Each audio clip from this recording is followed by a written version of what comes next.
গেলে গেলে ফুরাইয়া দুই চোরকে ধরে গানের তালে তালে নাচিয়েছেন এলাকাবাসী। এই ঘটনার একটি ভিডিও সামাজিক যোগাযোগ মাধ্যমে ছড়িয়ে পড়লে হাসির রোল পড়ে যায়। শুক্রবার 4 এপ্রিল নরসিংদী সদর উপজেলার ভোলানগর এলাকায় এই ঘটনা ঘটে। এই সময় এক চোরকে দিয়ে আরেক চোরকে পেটান এলাকাবাসী।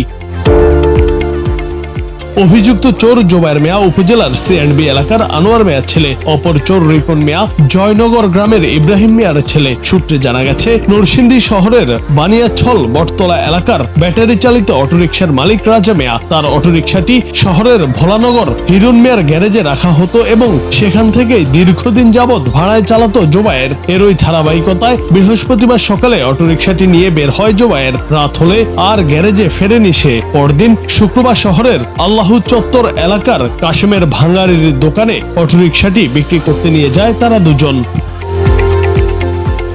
খবর পেয়ে গ্যারেজ মালিক হিরণ মিয়া সহ এলাকার লোকজন গিয়ে তাদের দুজনকে অটোরিকশা সহ ভোলানগর এলাকায় নিয়ে আসে। পরে তাদের শাস্তি স্বরূপ গ্যারেজের ভেতরে গানের তালে তালে নাচানো হয় এবং হালকা মারধর করা হয়। এই ঘটনায় নরসিংদী মডেল থানার ওসি ARM আল মামুন বলেন, ব্যাটারি চালিত অটোরিকশা চুরির অভিযোগে হিরণ মিয়া নামে একজন বাদী হয়ে থানায় মামলা দায়ের করেছেন। মামলার প্রেক্ষিতে দুইজনকে গ্রেফতার করা হয়। তাদের আদালতের মাধ্যমে জেল হাজতে পাঠানো হয়েছে। জুনায়েদ আহমেদ, বাংলা টিভি।